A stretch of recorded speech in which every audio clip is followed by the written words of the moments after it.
happy Monday to you all. Welcome to episode 45 of the Plugtalk Sports show.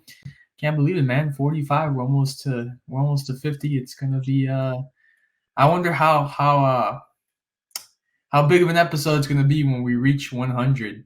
We gotta do something special for that. But here we are, another Monday night two-man crew tonight. Myself, Danny Torres, alongside the man, the myth, the legend, Giancarlo Don't Stop, Giancarlo. There he is. Hello.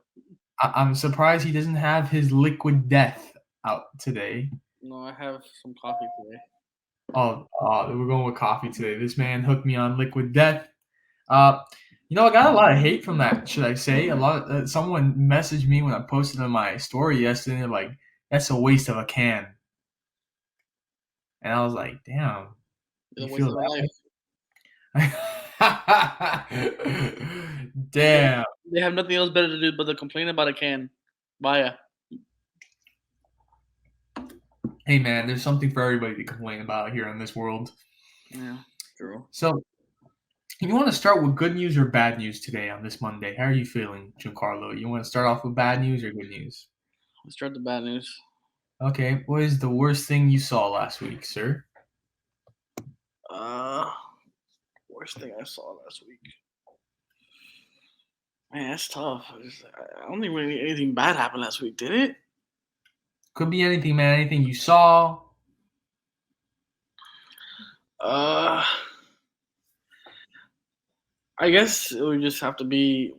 We're gonna get into it in a little bit, but I guess it'd have to be Dwayne Haskins. Okay. Yeah. That's gonna be our first segment this evening. For me, worst thing from last week that I saw. I gotta think about this one. I told you. Yeah. I'm trying to think back into the week of anything that happened that would have been bad that I saw. Okay, I got one. I don't know if you saw it today, only on Dade. Someone rented one of those inflatable slides. And then it was they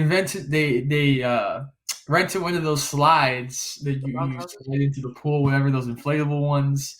And this man is climbing up the slide to go down, and you just see the entire thing start moving back, and the entire thing falls. Like their house was on a lake, and you see the entire bounce house or inflatable fall right into the lake. So shout out to those people. Hope they're okay. Hopefully, they stay in the bounce house. They didn't fall into the lake. If they did, they were prepared and had bathing suits on. But yeah, that was probably the worst. It was funny, but it was probably the worst thing that happened. I would be having like a big panic attack if that was me, if I felt that thing starting to tilt. So good news. What was the best thing you saw last week? My Hurricanes baseball swept number 3 Virginia, and they got announced they're number 2 in the country. So congratulations on UM's men's baseball. Okay, all right.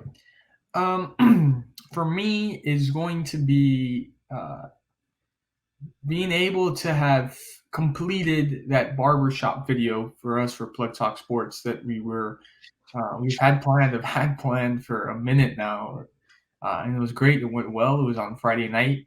Me and Isaac did the shoot. We're in the editing process now. We can't wait to share with everybody, but it went well. It was great. The guys, Alex, shout out Alex and Javi. They were really fun to shoot with on what we call barbershop talk.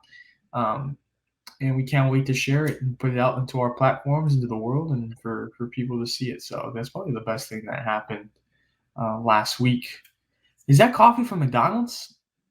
Yeah, I usually get it from Chick-fil-A or 7-Eleven, but my grandma was at McDonald's, so I told her just to get it so I didn't have to drive. Okay.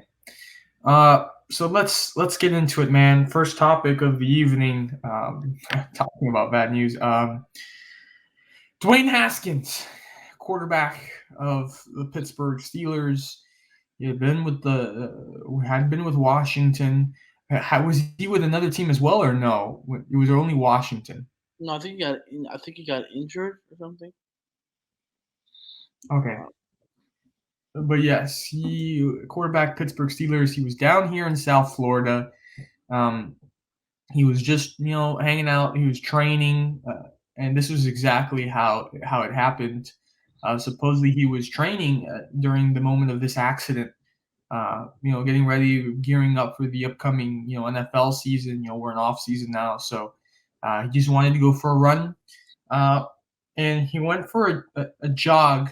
And before I give my thoughts or my opinions, um, he went for a run down 595, and he was trying to cross 595, all lanes, and try to make it to the other side.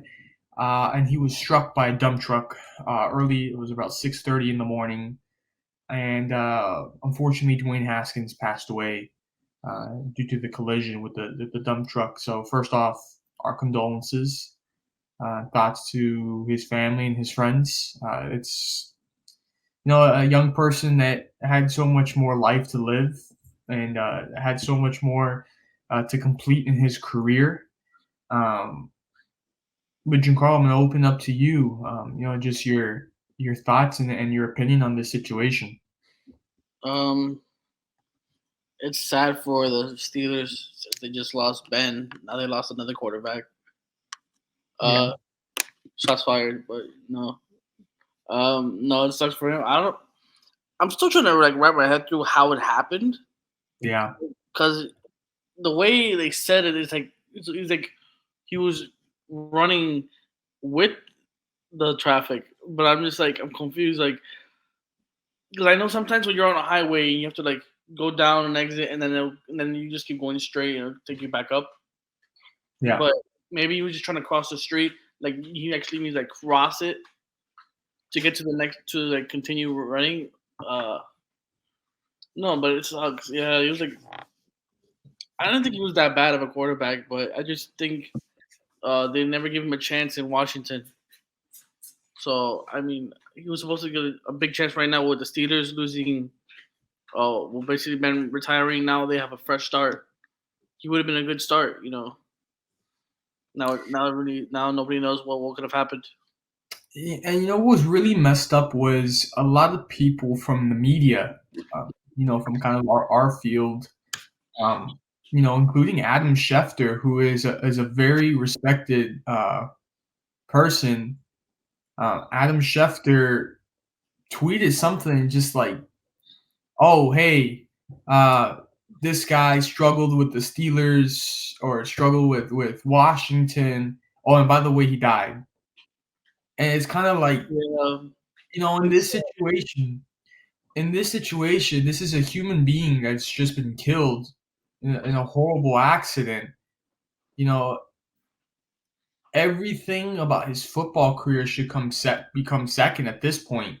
You know, it shouldn't be about his football career or how good he was or how bad he was. This is a teammate, a brother, uh, who just died, a human being that just died, and people were just trashing him about his young football career, the person. So, um, that's really unfortunate. It's a really messed up thing uh, to do and to say.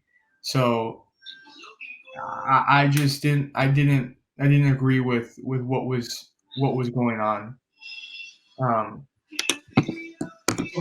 Besides the fact, I know about what was going on with that.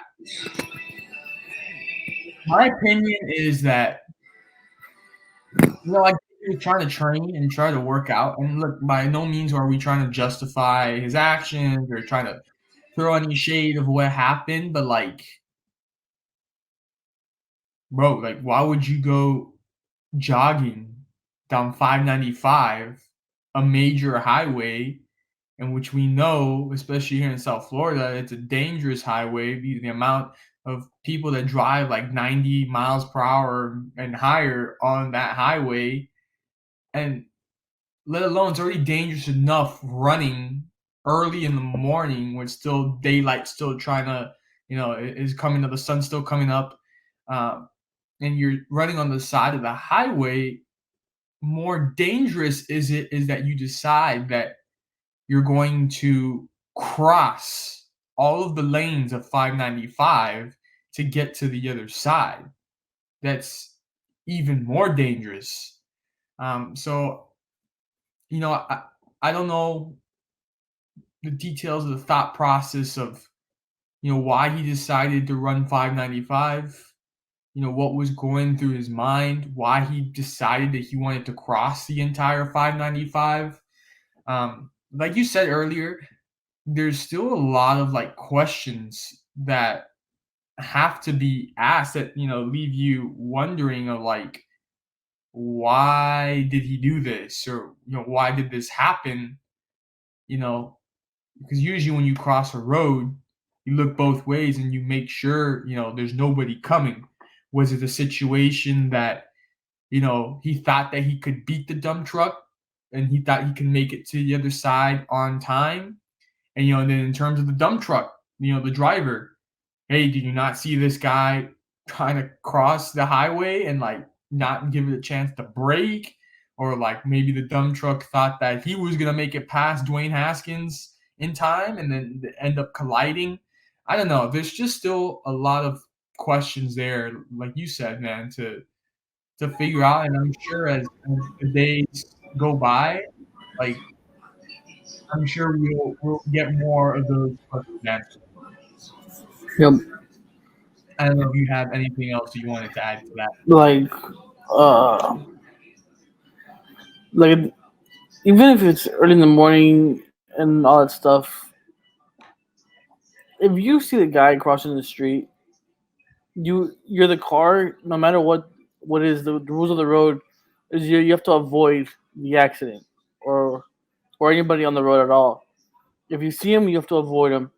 But if Dwayne was crossing the street on the crosswalk or something like that, and he was following the rules, did the dump truck? Did he skip the red light? Was he not paying attention? Like, we also have to question the driver. It was like, how do you not see like a 6 foot dude running like legit right across the sidewalk or whatever highway? Which I still don't understand the highway part, but Yeah, I mean that's what I don't understand. Like again, like if you and I were to go jogging, we'd go jogging like in our neighborhood or something like that, or I don't know, go do a treadmill, the gym. But like, do you think they meant by highway like under the pass? no, Like no, he no, he was on the highway. Like you say, you're going down the Palmetto and you look to the side and there's someone jogging. Like that's what he was doing.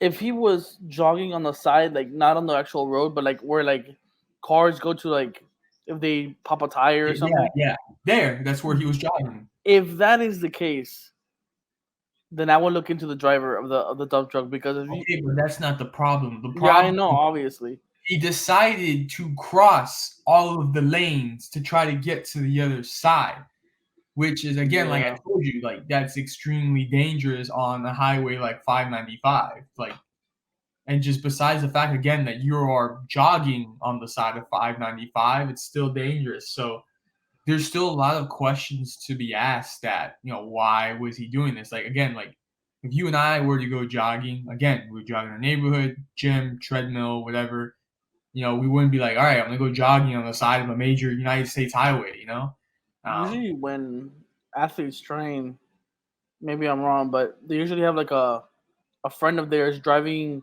the car yeah, behind them. like a Just small, like a convoy kind of. yeah, like so they know if they collapse or anything, they can just pick them up.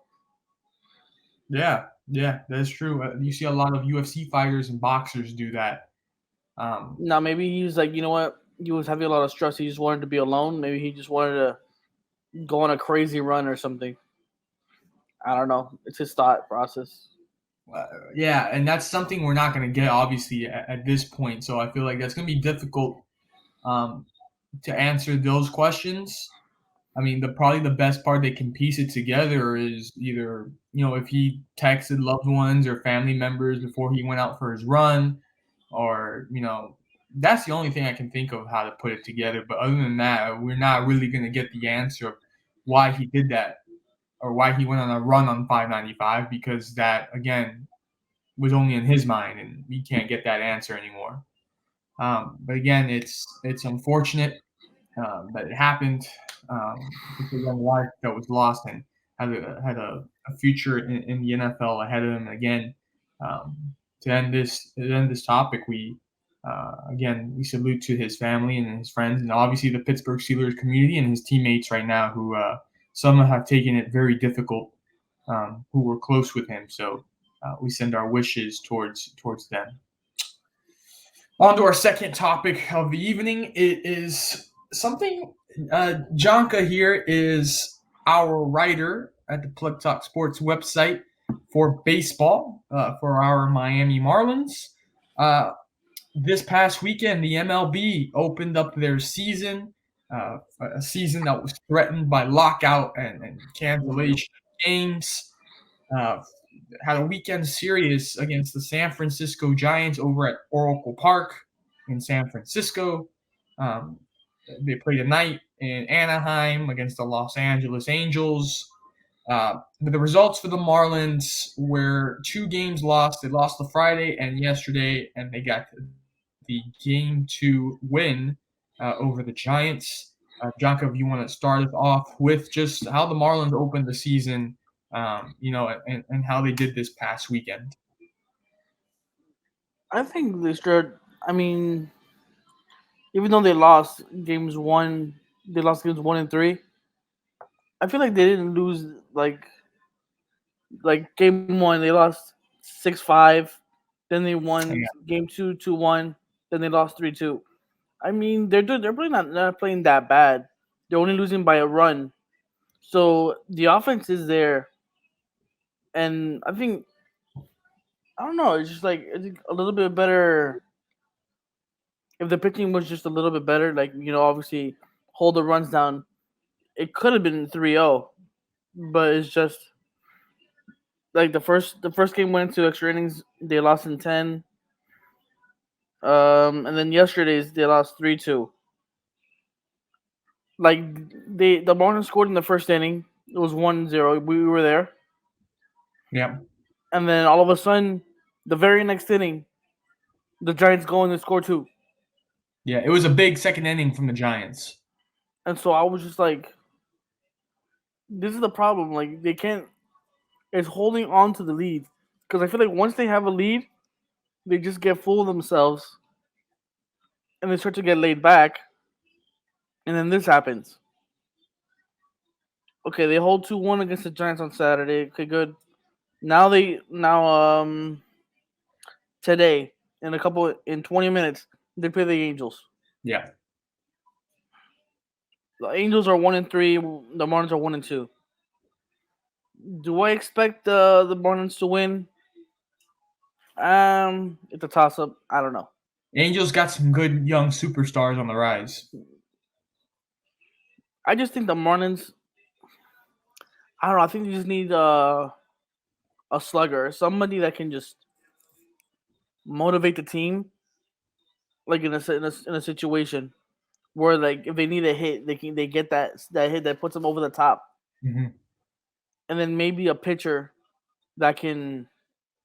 I don't know, a pitcher with an attitude, like I don't know, somebody just like that could just talk smack to the hitter. Almost like a Trevor Bauer. I mean, obviously, when his situation, his legal situation, he still hasn't returned to the Dodgers yet.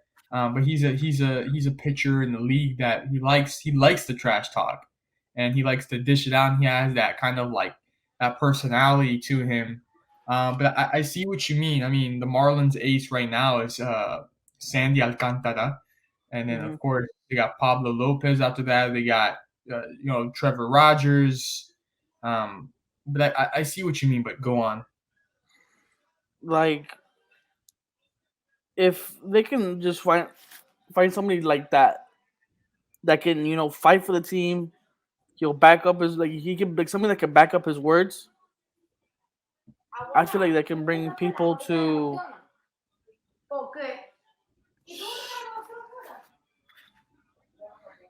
If you can bring people in Mm-hmm. that can sorry about that. I got a little sidetracked. People want to What motivate. was Yeah, it? Yeah, people to motivate the team a little bit more. Maybe the players can perform a bit better. Maybe those one run losses turn into to W's. yeah, Obviously, maybe not all of them. Maybe like half of them or like a third of them. Maybe that's yeah. extra. That's a couple. That's more wins. Then maybe they could put them over. Those extra wins can put them over into the playoffs. Who knows? Anything can happen. But I feel like if you get somebody with an attitude, like somebody that's just like cocky, that is good, and he can back his stuff up, that can bring even people to the seats just to watch more. Maybe with more people in the seats, that even motivates the team even more too. Yeah. So I I'll mean, tell it's you not that what. bad of a start, but it's still good. It's still fine. What's an interesting, yeah, and there's still definitely a lot of baseball to be played. So, what doesn't help, and we talked about this yesterday, what doesn't help is that the Marlins are in the NL East, which is not an easy division. Yeah. You have the Mets, Phillies started off well. You have the defending champions, Atlanta Braves, and then of course the Nationals are whatever. And then you have the Marlins. But first of all, they started off in the series against the San Francisco Giants, who are also arguably in one of the toughest divisions in baseball in the NL West, with the Dodgers, San Diego Padres. You got the Giants themselves, Colorado Rockies, and then Arizona Diamondbacks. It's a tough division. Um, so that's one thing. And then another thing that became a big talking point over the weekend was Jazz Chisholm Jr., who hit a home run to send this ball game, the first game of the season on Friday, into extra innings. And then the very next day on Saturday for game two, he is not put in the lineup by Don Mattingly and the Marlins management. And Jazz Chisholm had something to say about it on social media, felt a certain way about it, and it was a big talking point. And for me, I'm going to have to side. I'm not big on players taking, their disgust and frustration with the front office or management onto social media. I feel like that should be dealt internally and talked about internally. But I'm definitely on his side here. He is the reason. I mean, he's first of all young, upcoming star player that people and Miami fans are excited about. Um, he's the reason why the first game, even though they lost, he's the reason why it went to extra innings, Yeah. and he played well. So I don't understand what was the thinking behind not starting him and not putting him in the lineup for the second game, especially so early on, right at the beginning of the season. So I didn't understand that logic. It brought a lot of commotion and talking point. Everyone was talking about what was going on, and Jazz taking it to Twitter and talking about it. Um, so that was a big takeaway from the weekend. Hmm. But we're gonna see now, against the Angels, against a two-game series against the Angels. Again, starts very soon, in about 5 minutes. It's going to be a good game, and the Angels have, even though they're 1-3, they have a good young prospects in that ball club, and we'll see what the Marlins can do. Obviously, again, they're not. I wouldn't say like a superstar team, but they got talent in there that's pretty Yeah. good. Obviously, Derek Jeter not being with the ball club anymore. We'll see what the team can put together this season. So yeah, 2-game series, and they'll have a day off, and then I believe they'll come back here to Miami at Lone Depot Park and welcome in the home fans um, first series, and they get a first look at the team live and in person. Um, Something I'll ask you if Hmm. you will take an impact on teams this year, and obviously the Marlins too, is how short spring training was because of what was going on in the negotiations and the Yeah. lockout and stuff like that.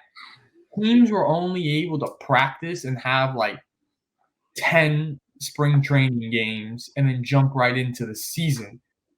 Do you think that's something that would or is impacting the Marlins and teams across the league? Um, I personally never been a fan of spring practice. Mm-hmm.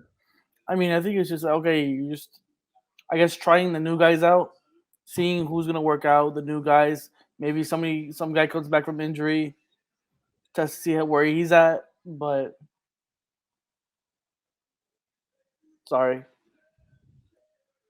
abuela, alguien ordenó, alguien, tú ordenaste comida. Si ordenaste comida, ¿y por qué hay alguien parqueado delante de la casa? Sorry, some guys parked in front of my house. I don't know who it is. Uh, but I I don't maybe I agree how it is right. Like maybe 10 games is Mm-hmm. enough, just to see where all the players are at. Maybe a couple warm up games for the starters. But overall, I don't think there needs to be that many spring games or spring practice games to get the Um, season started. Season's already long as it is. I don't yeah, think. it's 162 games. I think it should be like 110 or something, not 180 something games, bro. Like the games already having problems with attendance, and yeah, people are starting and the ratings are going down. So I don't think adding more games would be a good thing. But yeah. I think maybe 15 spring training games is more ideal. I think that's good enough. 10, okay, yeah, they had 10, maybe a little short. 15, I feel like is more ideal, and that'll be enough. I mean, usually, and it's crazy. Usually, it's about 2 months of spring training. yeah, So that's a lot of games. Um, but yeah, for me, I think keeping it at just 15 and then get the season started is fine. Like I think 15 is enough to warm up and to get things going, um, and that's it. You don't need 2 months of playing baseball, and you might as well just start the season. Um, I don't think you need 2 months of spring training, but I agree with you. It's to get to see where the new guys are at coming in from college, players that have been rehabbing from injury, pitchers that have gotten there earlier because pitchers and catchers report earlier than everybody else. Um, but that's it. I agree with you. I've never been a huge fan of spring training. Like, yeah, you get happy that baseball's back, but then you got to wait 2 months until the season actually starts, and at that point, there's a spring training game every single day. Um, but at that point, you're like, okay, I've already seen so much baseball, and that was yeah, just spring training for 2 months. Now we get 162 more games to go. Uh, so I can see your frustration.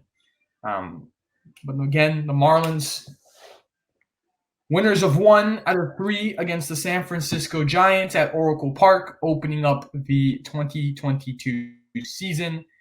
They got a 2-game series against the Angels, and let's see where this takes them, where this season takes them. Obviously, we'll be updated with the Marlins and what they're doing throughout their season, the conversations that we'll be having, me and Janka and the rest of the Plug Talk crew. So stay tuned for that. But we're going to move on to our next topic, which is going to be very, very interesting, and I'm very excited for. And it's coming up on Monday, the first game. Inter Miami, obviously, the Lamar Hunt U.S. Open Cup allows MLS teams to compete against USL teams and like third division teams. Uh, so Inter Miami is going to be playing against the Miami FC in the Open Cup third round, a 2-leg. First one is at Monday, this upcoming Monday, against Inter Miami at FIU Stadium. And then the return leg, I forgot the date, but it will be at Drive Pink Stadium, and they'll be welcoming the Miami FC. Um, this is an interesting matchup because I think this is the first time that it will be open to the public because these two squads have played against each other already, but behind closed doors in the preseason matches, and nobody has been, able to see them, face off against each other. And there's been rumors. I don't know what the accuracy to these rumors are, but there's been rumors that Miami FC has won one of them against Inter Miami. So this is bad because this is great because it's now open to the public and you're playing for a cup. Obviously it's not a cup that's so high, highly desired in the United States. It's the US Open Cup. Everyone's trying to go for the prospective, league, like whether it's the USL or trying to win MLS. But in Inter Miami's perspective, where they're at sitting at the bottom of the table, just coming off of their first win of the season against the New England Revolution, winning 3-2, a hat trick from Leonardo Campana. And of course, the Miami FC coming off of a win 1-0 on the road against their arch rivals, the Tampa Bay Rowdies. They're coming into a weekend matchup. Inter Miami going to play Seattle Sounders on the road, and then they come back right away a Monday matchup against Miami FC down here at FIU. And there's already been a war of words going on between Miami FC supporters and Inter Miami. You see Miami FC and their social media saying, "Hey, Inter Miami is finally gonna play in Miami, and their first game in Miami is gonna be a road match." So they're throwing shade at them for that, and it's been pretty funny. But this is gonna be a fun matchup to watch, man, and I'm very excited for it. Yeah.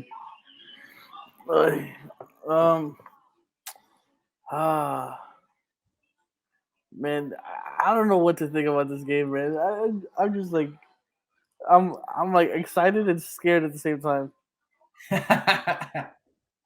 because me and my boy Beckham, man, it's like, because I don't know, the next time if I ever see him again, if I ever meet him again, I won't be scared. It's like, I don't know. It's like, hey, buddy, what's going on? Yeah. Because if we lose to Miami FC, we might have to have an intervention. Now I'll tell you what, bro. I'll tell you what. I actually give the Miami FC a chance to do this, to beat Inter Miami. You may call me crazy. It may be a hot take. You guys can look through if you want. I am giving Miami FC a chance to come away with a victory. You know why? Quality players. But their head coach, assistant coach Phil Neville for Inter Miami. So I can guarantee that at least he probably knows some information, knows what he will like to play, and knows what he's going to use and what he wants to do. So I guarantee you that he knows at least somewhat of information. And it might work to his advantage against his former team. That could be a tactic. But this Inter Miami team is unpredictable. One day all the players can quit. One day the players come back. One day one player has a messed up toe, and the whole entire vibe is gone. This team is completely unpredictable. Does having a plan against Phil Neville actually work? We don't know. Is Higuain gonna play? We don't know. Is everybody gonna play together? We don't know. Look, listen, like you said, the hat trick Campana had the other day was by luck. So just imagine. Yeah, I agree with you. Look, I still think they're very. I'm gonna have to disagree with you there. I still think they're very predictable. I still don't think they're a high quality squad. They're sitting at the bottom of the table for a reason. They faced a New England Revolution team that didn't have any high quality. To be honest, they've been out of form. The two goals from Campana starting off were counterattacks, and then that third goal that won the match was I would like to see a luck and a CAG, just got lucky with that goalie. As we have a comment here, they have Dos Santos. Yes, Giovanni Dos Santos has trained with a team, but has left. He's completed his training. He's no longer training with the team. He trained for them for a week, and he's out. The team does not have any interest in pursuing a signing with Dos Santos. So that's all we can say about that. Is that they trained with them, and those things where he was here. We've had other players train like that. They've come in, they've trained with the team, and get up to match fitness and to keep up with their fitness. And it's just like a person has to do. They thank the club for bringing them train with them and use the facilities. And they just go right through and go on to whatever they were doing. Um, and that's it. But there's no interest there from the club in signing Dos Santos. Yeah, as I was saying, the team for me is still very predictable. A lot of people, after they got this win against the Revolution, were behaving as if Inter Miami just won MLS. I think that those people are going to be humbled once again and brought back to reality. The Seattle Sounders in Seattle, that's a very difficult place to play at. Even though Seattle has start this season, it's still Seattle Sounders, and we still, have some high quality players on that squad.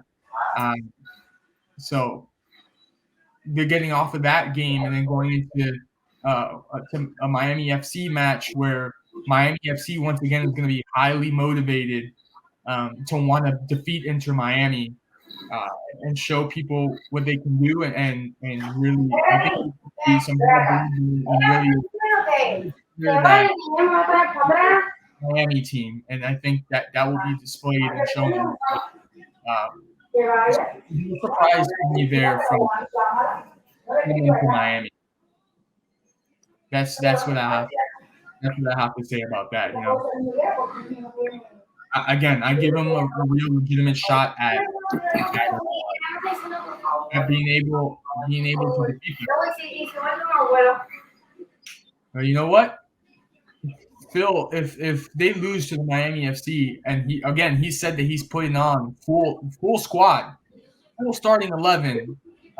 This is usually a tournament where teams are like, all right, this is a chance for our younger players, to get experience, or like our bench or reserve players. No, Inter Miami and Phil have said that he's putting on the full starting 11 out there. Obviously, with the way things have gone early on so far in the season, what else do they have to play for? So they want to go for it and go for this and go for this tournament. To put it on the full starting 11. So it'll be quite the show to see if Phil loses here to Miami FC. Where does that leave them? Fans are unhappy with what happened. Again, there's been a lot of pointing fingers, a lot of blame. Gonzalo Higuain's fault. Look what happened. He didn't play, and Campana scored. And look what happened. Campana's the future. Campana that, and Higuain this. There's still a lot of questions to be answered. I don't think Higuain pointing the finger at one player is the way to go. I still think that the entire team in general has problems. It's not just one player. So it's going to be a very interesting 2 legs down here in Miami and then up in Fort Lauderdale for the 3rd round of the U.S. Open Cup. The way I see this game going is that we're all expecting for it to be a good game, but some people are going to say it's going to be an upset. Some people think Inter Miami is going to win, but this is how I feel though. If I decide to go to the game, I'm going to walk in, I'm going to sit down, and in my head, I'm going to be like, you know what? Based on what Phil Neville's saying, that he's confident, he's putting full squad in, he's dead serious. I don't think Inter Miami will lose. I think they're gonna come out confident, and whatever Phil Neville says in the locker room will get them motivated because they're like, I feel like he's gonna say like, guys, there's no way we can lose to this team. Mm-hmm. There's no way. And if you lose to this team, I swear either I will quit or you should all retire. It's going to be quite interesting. Miami wins 2-1. You know, I think a lot of fans have felt that way, and they have felt that, okay, this was the last, blow before Phil Neville gets sacked and, a new coach comes in. But with this squad, with this ownership group, they just let things keep getting worse and worse and worse, and they keep the coach there. Look, if it wasn't for him being friends with Beckham, he would have been gone. Any other club in the world would have been gone by this point. So it's just interesting to see. I'm not surprised by any of the dynamics anymore that happened with this squad, with this organization. It's no surprise here. But again, like you said, going to be two interesting games to watch. And I definitely will be keeping an eye out and tuning into both of those matches. But let's move on to our next topic. This is going to be great, man. I'm very excited. And it starts this upcoming Saturday. The Miami Heat are in the playoffs. And with the way things have gone, the way the season ended, Janka, I think the Heat have been given the best possible scenario.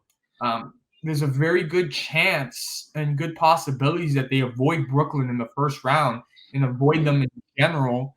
And what it's looking like, I'm not saying it's going to happen, but what it's looking like is that the Heat could be facing the Atlanta Hawks in the first round. Mm-hmm. Yep. And, I think that will be a good matchup for them. They get past Atlanta, you move into the second round, most likely going to be Philadelphia. And that's a favorable matchup because we're not going to trust James Harden in the playoffs in the way the form the Sixers have been in. You take out the Sixers, and then that leaves you with the Eastern Conference Final, which is where it will be, the most challenging. You're either going to have either Milwaukee or you're going to have Boston, in my opinion. Either one of those two teams. And those were the real challenges going to be. Either Milwaukee or Boston in the Eastern Conference Final. And I ultimately think that Miami will get past both of those teams, Celtics and Bucks. I think that Milwaukee will be the harder team to play against. The defending champions, and they are a pretty physical team. They do have Giannis, but I do think that we edge past them. We win the East. We make it to the finals.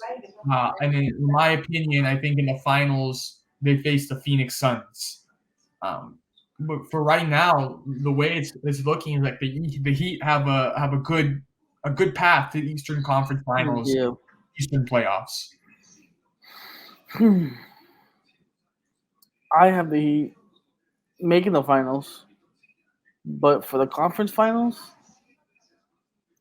man, I think it might be Boston. Congratulations, Brandon. He's not here today, but yeah, shout out to Brandon.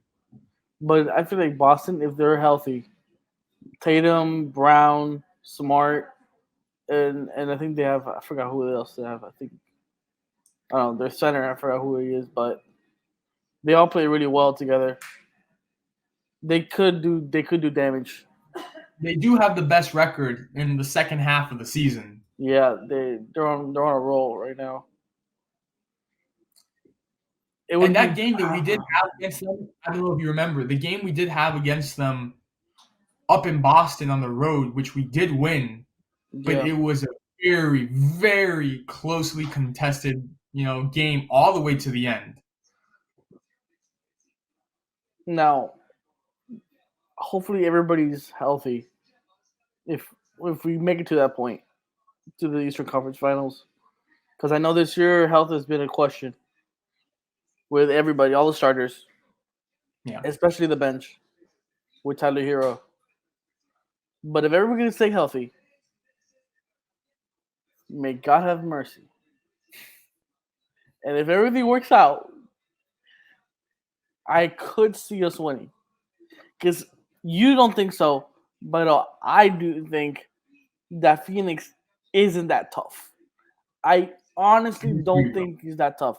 I understand people will say Chris Paul, Booker, DeAndre Ayton, and the other two new guys that are pretty good too. But I'm honestly, if you just lock, I think if you lock down Chris Paul, the whole team is all in disarray because he's the one that passes the ball around. He's the one that facilitates the movement. So if you knock him out, you leave Bam with Aiden, and I think Bam is better than Aiden, to be honest. It leaves you with Booker and whoever else they have. Remember, they got Jay Crowder. Jay Crowder's a choke in the finals. He's a choke. I think he's a great player. He shot like 20% when it came to that Laker series. Where was he? Again, I think he's a great player. I disagree with you on that one, man. I think Phoenix is better than they were last year when they made it to the finals. Again, this was a team who was inexperienced throughout the playoffs and the finals. Now they know what it is to get through the playoffs and make it to a finals series. So they understand what it is and what it takes now. And also, they're going back for revenge. They want to win this year. So I think it's easier said than done. But I think Phoenix will be tough. I mean, we've beaten them, but they also destroyed us as well. I think it will be a very, very, very tough series. I think it will be much tougher than the Eastern Conference Final. And something with the Heat that bothered me in that final series against the Lakers, and something that it potentially faced Phoenix in the finals that bothered me. Height, man, height. The Lakers in that series bullied the Heat around just because of their strength and their size. I mean, we look at our side. Go ahead. Even though we had a size difference, we still took them 6 games. And Bam and Dragic were out for a couple of those games. Yeah, but it took Jimmy Butler giving his life and soul to take that serious. It took him so much out of him to be able to take that 6 games. And in that game 6, man, like, they got destroyed because Jimmy was just exhausted already. He just couldn't do more than what he did. And I think I noticed that after that game 5 victory, the way he was walking and hobbling onto the podium for press conference, that he was absolutely destroyed and tired. I knew game 6 wasn't going to go But I think because of some of that is because on Hero, and because Dragic, even though he was a leading scorer on the team, they needed offense. Hero, he wasn't making his shots. I don't know what went on with Hero that series, but he went cold or he just disappeared. He wasn't like, if he would have played like he did against that Boston series, the series before, I feel like it would have gone 7 games.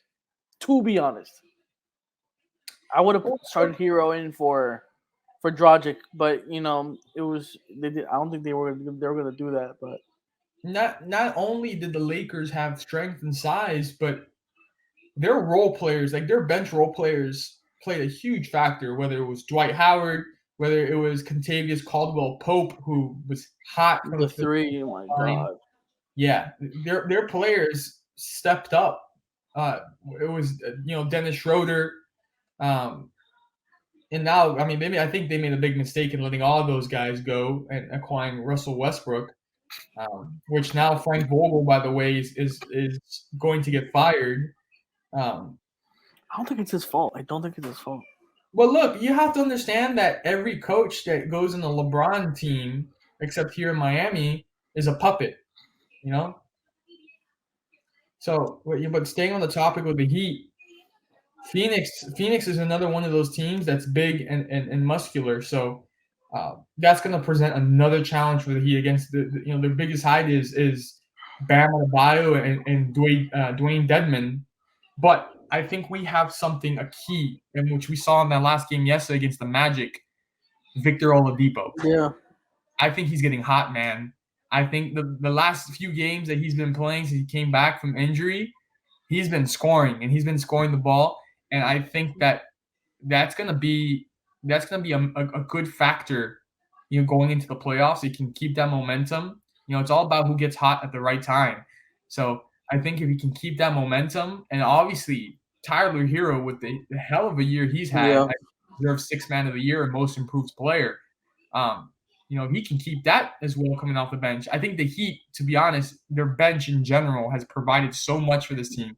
You talk about injuries and the superstars of this team not having had a lot of time playing together. The bench has stepped it up phenomenally, and Yeah. what this season has been for the Heat. I just want to know how is Spoelstra gonna use Hero and Oladipo in the playoffs? Because if it were me, I would run Hero and Oladipo in the second unit, so that you kind of have like and then Dedmon at the 5, and then I guess Duncan Robinson and whoever else you want at the 4. Yeah. What? Yo estoy hablando con Danny, coño.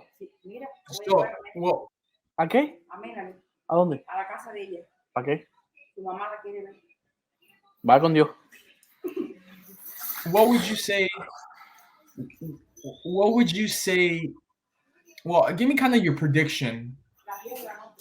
They face Atlanta in the first round. Sweep. Sweep. Sweep. I Atlanta is give not what they were last season. That was a Cinderella story. okay, but I give Atlanta one game just because of Trey Young. That's it. No, Trey Young. They're gonna lock up Trey Young. He's too small. Even though he can shoot, but now it's the playoffs. Now it's big boy season. Now it's where you have to try to back it up. And Second, last season, Trey Young didn't shoot as well as he did in the regular season. That's when everybody started pressing on him. Like what they do with Steph Curry, they double him, yeah. and he can't shoot anymore. Like because he's the only star on the team, nobody else. Second round, let's say they face Philadelphia. What do you give that series? Gentleman sweep. Okay, 5. All right. Eastern Conference Finals. Let's say they get Milwaukee. Oof.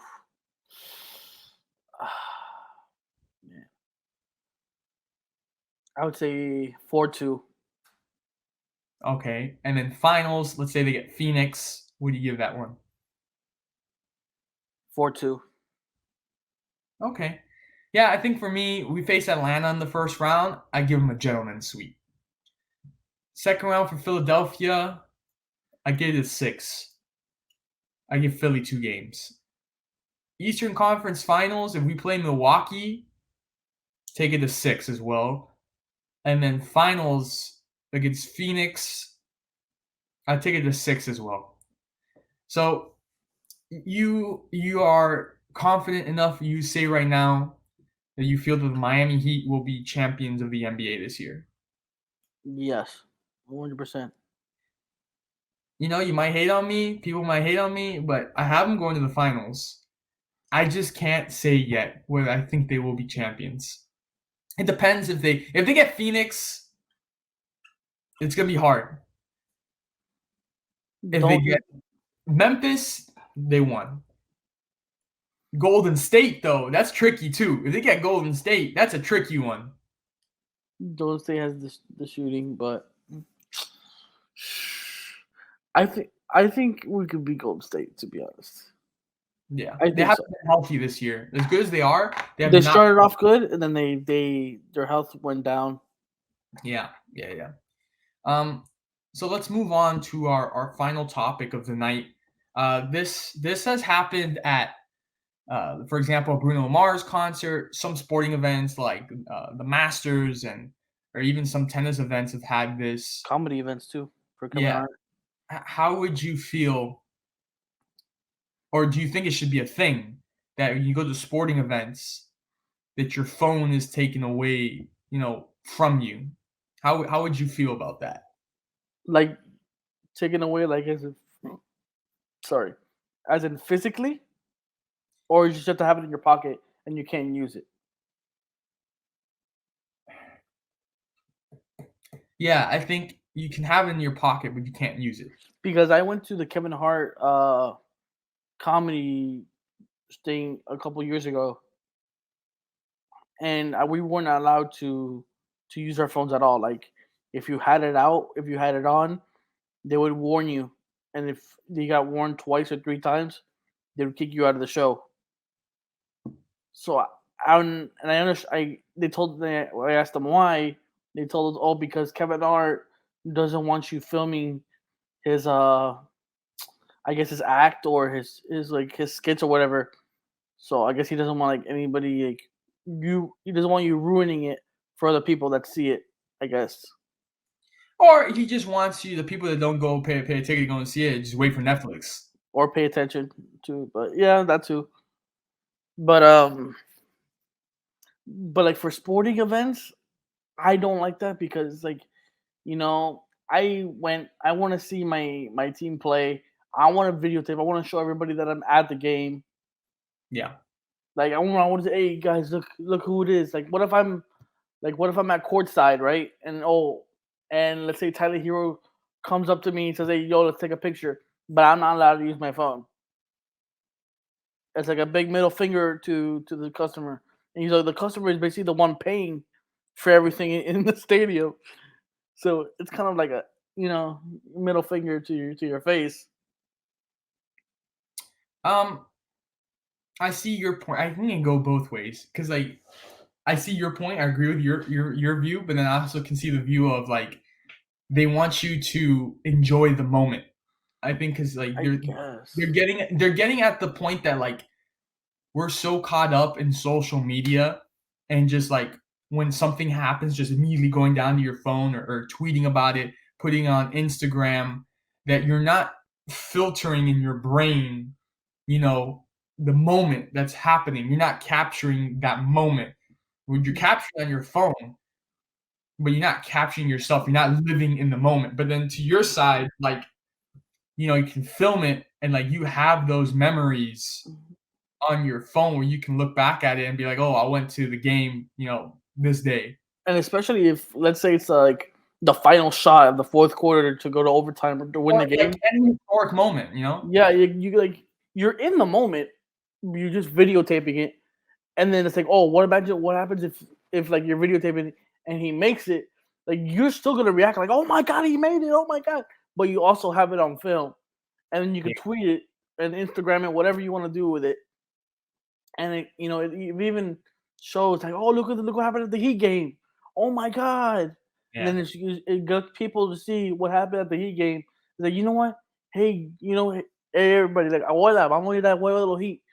So sorry, like it gets people to come. It's like, and it's like, so they could experience something like that. Yeah, yeah. And also, like, for people like us that do what we do, like, imagine you wouldn't be able to cover a game. Yeah, exactly. And but also to the contrary of what now is FTX Arena, you're not allowed to have paper tickets anymore. Now you have to come in e-tickets. Yeah. So you have to have a phone. Yeah. Yeah, I know. I've always wondered, what if you don't have a phone? Like, I guess you can't go to a Heat game. Or you have to have the physical tickets. Do you imagine you bring your whole laptop?